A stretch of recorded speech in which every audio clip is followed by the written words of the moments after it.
I grew up in the sleepy town of Whispering Pines, tucked away in the misty mountains of northern America. It was the kind of place where people left their doors unlocked and gathered on porches to chat about the small, unimportant dramas of everyday life. Surrounded by endless, looming pine trees, it felt as though our town was cocooned in perpetual twilight. The canopy above blocked out so much sun that even midday seemed strangely dim. I never suspected anything truly sinister lurked beyond the gentle hush of those trees. At least, not until a series of disappearances changed everything. My parents used to talk about the old Morgan estate at the far edge of the woods. The massive Victorian house stood abandoned for decades, rumored to be cursed, or at the very least inhabited by malicious spirits.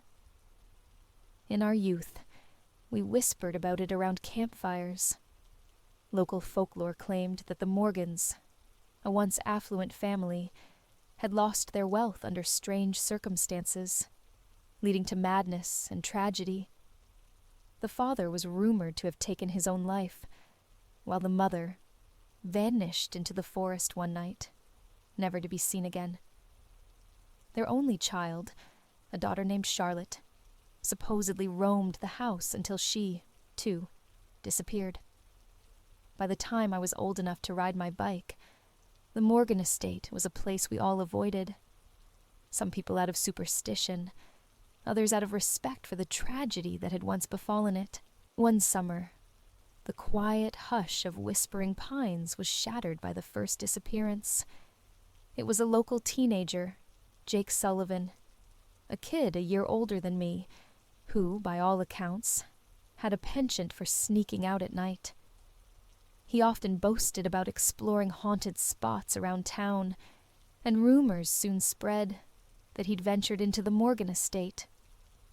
His bike was found abandoned near the rusted, ivy-covered front gates. After weeks of fruitless searching, the authorities gave up, chalking it up to a runaway case, though no one truly believed that. The more skeptical among us shrugged, but those prone to superstition believed the estate had finally claimed a victim when the second person vanished, a young mother named Katie who'd taken an evening stroll with her dog. People grew uneasy. Her dog returned home alone, cowering and whining, though it wore no visible injuries. Whispers started circulating that maybe Jake wasn't the only one lured to that cursed property. Law enforcement combed the area, but the tangled brush and decaying floors of the estate told no clear story. It was as if the house itself refused to yield secrets. I was 17 then, equal parts curious and terrified. The mystique around the estate was irresistible, and although I knew better, I couldn't stop myself from longing to see what lay beyond its broken windows. My best friend, Eerie, shared my morbid fascination. We spent hours at the local library poring over old newspaper clippings about the Morgans. Some articles depicted them as tragic victims. Others implied they might have tampered with occult practices, resulting in the horrors that befell their family. One crisp autumn afternoon, Ari and I made a pact. We would sneak into the estate and document our findings. Our plan was simple and naive. Go around dusk, explore a bit, and leave before nightfall truly descended. We told no one, not wanting to spread panic or risk being stopped by worried parents. As we set off into the thinning daylight, my heart pounded in my chest, torn between excitement and dread. The path leading to the Morgan estate felt unnaturally silent. No birds, no wind, just the dull crunch of leaves under our feet. The wrought iron gates stood before us, entwined in thick vines and rust, a silent reminder of the house's long abandonment. Pushing them open, we heard a shrill squeal of metal. It resonated through the stifling air, making both of us shudder. The estate loomed ahead, darker and more imposing than I'd ever imagined. Chipped paint, shattered windows, a porch sinking in on one side, as if the house itself were collapsing under the weight of its own malevolent history. The fading light cast long shadows across the yard, turning every stray object into an ominous silhouette. The air felt stale, thick with the scent of mildew and something faintly sweet, like rotting fruit. The front door was ajar, hanging precariously off one hinge. We exchanged a glance, steeled ourselves, and stepped inside. The foyer was blanketed in dust. Our footsteps kicked up clouds that swirled through the weak beams of fading sunlight. A grand staircase rose before us, each step creaking as if announcing our intrusion. The wallpaper peeled in grotesque sheets, revealing cracked plaster beneath. An unsettling chill clung to the air, far colder than it had been outside, as though the house were sucking away any warmth we brought with us. As we moved deeper, we passed a parlor to our left. Furniture lay toppled in disarray, with a faded rug that might once have been magnificent, but was now riddled with dark, suspicious stains. A corridor to the right led into darkness. The only sources of light were our flashlights and the occasional glow of the setting sun through grimy windows. We heard something above us, a soft rasping, like distant breathing or rustling fabric. Harry and I glanced at each other. Too frightened to speak, we followed the corridor, discovering what appeared to be a library. Most of the shelves were empty, the books likely pilfered by looters long ago. One battered tome remained on a desk near the far wall, its leather cover warped from moisture. Its pages, when we dared open it, contained scribbled notes and diagrams in a language neither of us recognized. The margins bore cryptic symbols, shapes that made my skin crawl. One, in particular, resembled a spiraling eye, repeated so many times it felt like it was staring back at us, alive. We had agreed we'd explore in tandem, but something about that room compelled Ari to linger. She snapped photographs with her phone, determined to capture every eerie detail for our personal investigation. Growing uneasy, I told her I wanted to check the upstairs quickly and urged her not to stray too far. Ari nodded, absorbed in her photography, and I left her alone, not fully grasping the danger of my decision. I made my way back to the staircase, shining my flashlight along the walls. Family portraits, their faces smudged and aged by grime, lined the ascent. The Morgans stared out from behind cracked glass, eyes wide with vacant expressions. One portrait caught my eye. The daughter, Charlotte. She was perhaps 12 or 13, wearing a white dress with lace trim. Her face had an odd smirk, and her eyes seemed alive in a way the others were not. In the flickering beam of my flashlight, her painted gaze felt watchful. On the second floor, the hallway was narrower. The floorboards groaned and the walls seemed to close in. Doors lined the corridor on both sides, many of them sealed, as if the dampness had swollen the frames. One, however, stood slightly ajar, and I felt a pull to investigate. Swallowing hard, I nudged the door open. What greeted me was a small bedroom. The bed frame sat at an odd angle, its mattress stained and partially ripped open. The tattered remains of a canopy hung from the posts, swaying gently in some indiscernible draught. Moldy children's toys littered the floor, stuffed bears with glass eyes missing, a wooden rocking horse with chipped paint. The walls were pale yellow under the peeling wallpaper, and in the corner, on a tiny dresser, I saw a porcelain doll. It wore a white lace dress, remarkably preserved, with long, dark hair that fell in curled strands. Its face was pristine, cheeks rosy, lips painted in a slight pout, but its eyes, those eyes were entirely black, not the usual painted pupils and whites, but gaping pools of ebony that reflected my flashlight like glass orbs. A sudden wave of nausea hit me, as I felt that the doll was staring right into me, penetrating my thoughts. I heard a distant thump from somewhere in the house, maybe the attic or the next room. Quickly, I tried to remind myself that old houses make noise, but the sick feeling in my stomach refused to subside. My instincts screamed, "Leave, now." I turned to head back downstairs to find Ari. That's when I heard her scream. It was a sharp, gut-wrenching cry that reverberated through the hall. My blood froze. Fumbling with the flashlight, I sprinted down the hallway, nearly slipping on the warped boards. I called her name, but only silence answered me. My heart thundered as I rushed back down the stairs and retraced my steps to the library. The overhead chandelier, caked in dust, swung gently as if disturbed by a sudden gust of air. Ari was gone.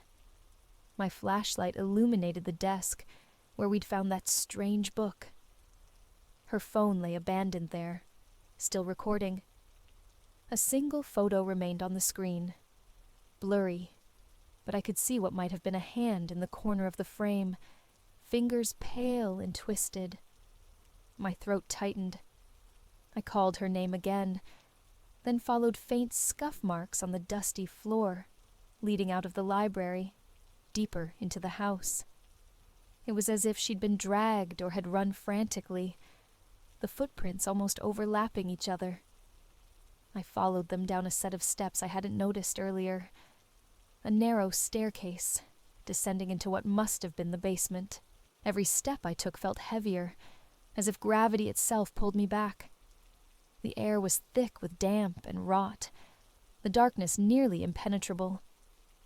My flashlight seemed weaker, its beam swallowed by the subterranean gloom. Halfway down, I heard a faint sound, a whisper like hiss, or maybe the echo of quiet sobbing. I couldn't be sure. With each step, the wooden boards threatened to collapse, but I forced myself onward. The basement was unexpectedly large, with winding corridors and small rooms branching off. The walls were stone, coated in greenish mold. Water dripped from the ceiling, forming muddy puddles on the floor. My light revealed archaic symbols etched into the walls. The same spiraling eye, repeated over and over, along with shapes I didn't recognize, but which unsettled me to my core. I thought back to the rumors that the Morgans had meddled in dark rituals. In the harsh glow of my flashlight, those rumors felt all too plausible. Then I spotted something on the ground, Eerie's scarf, tangled and torn. I picked it up with shaking hands, scanning the area. An adjacent room caught my eye, the door partially open. Inside, I could see what looked like an altar. Approaching cautiously, I found a crude table smeared with a dark substance. Candles, long extinguished, surrounded it. The walls were plastered with what seemed like frantic handwriting, and more of those spiraling eyes. My heart hammered so loudly, I was sure any presence in the basement could hear it. A faint shuffle made my breath catch. It came from the far corner, where the shadows gathered thickest. Shining my flashlight, I saw a shape, hunched, trembling. It was Ari. She was alive, but something was off. Her eyes were glassy, her face streaked with grime and tears. She slowly turned her head to me, her expression vacant. I rushed to her side, whispering her name, but she didn't respond. Her body was rigid, as though she were fighting something internally. That's when I saw, etched into the skin of her wrist, a small spiral. It wasn't deep, more like a brand or a ritualistic marking. My stomach lurched. She let out a wheezing sound, and I leaned closer to hear her whisper, "She's here. She won't let me go." Ari's eyes flicked to something behind me. I whipped around just in time to see movement in the doorway. A pale figure in a white lace dress, long dark hair matted with dirt. She moved in short, jerky motions, as though she wasn't quite used to walking. Her eyes gleamed in the weak light. They were darker than midnight, reflecting no emotion, just an unsettling emptiness. An unspoken understanding struck me like a bolt of lightning.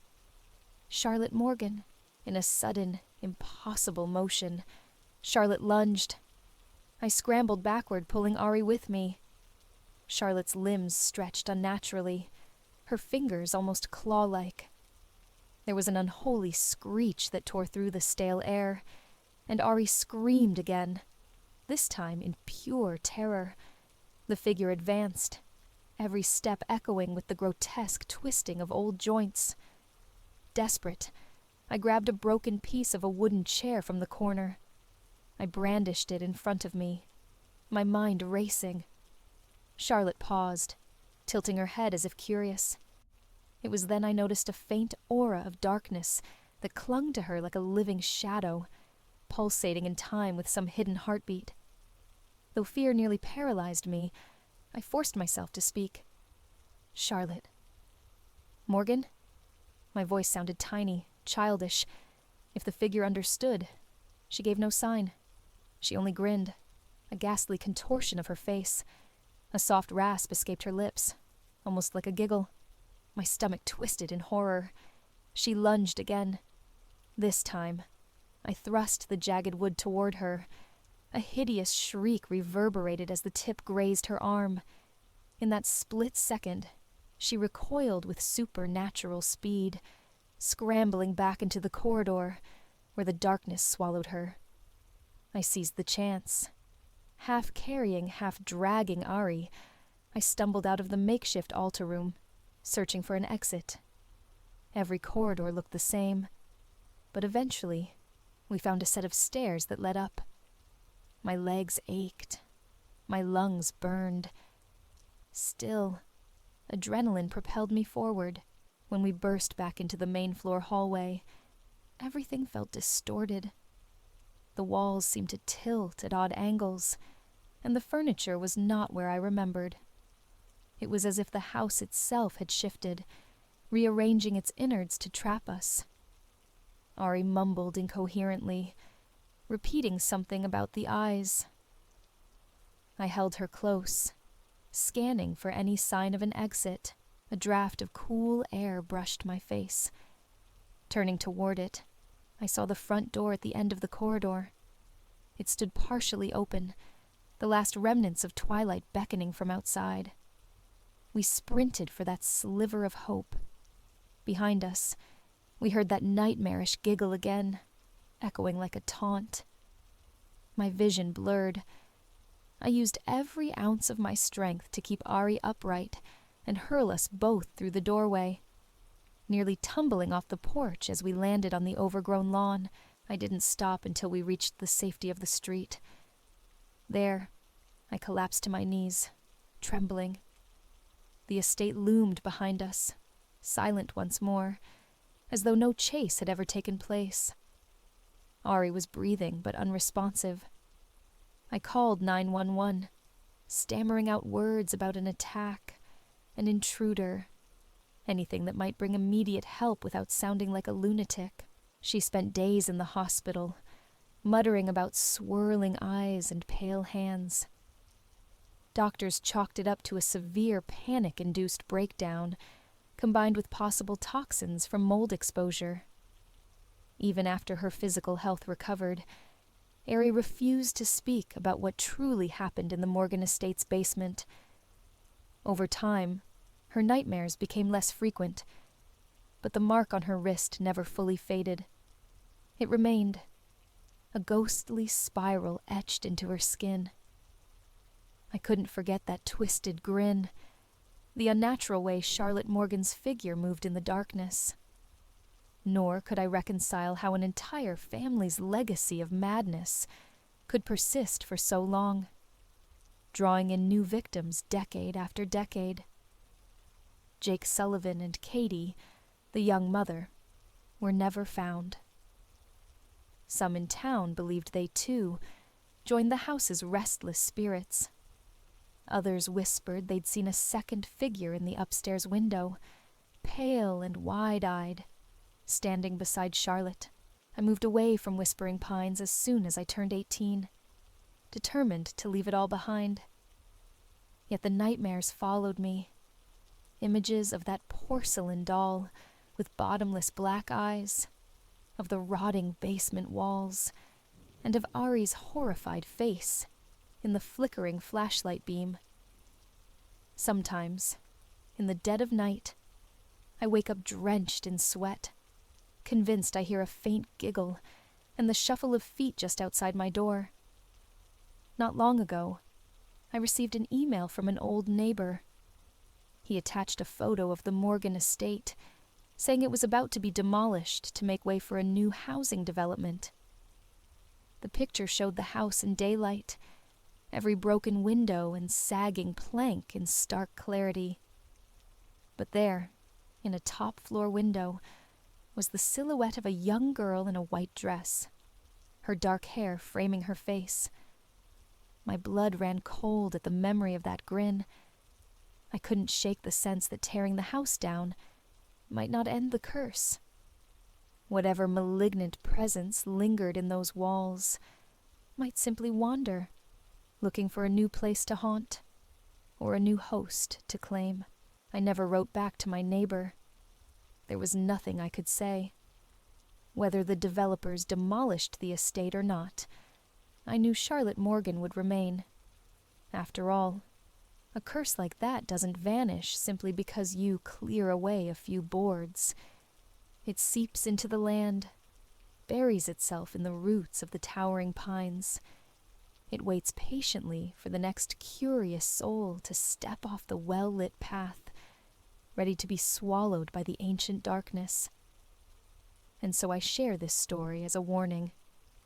If you ever come across an old, abandoned house that gives you pause, trust your instincts. Don't linger for a thrill or for the sake of curiosity. Some doors, once opened, cannot be shut again, and some spirits, once awakened, demand a terrible price. They say Whispering Pines is still beautiful in the daytime, the forest air crisp and inviting. But if you find yourself near the old Morgan grounds at twilight, listen closely. The pine needles rustle as the wind stirs them, creating the illusion of whispers. And if you listen too long, you just might hear someone calling your name from the darkness. A soft giggle, echoing from a place that no living soul should ever tread.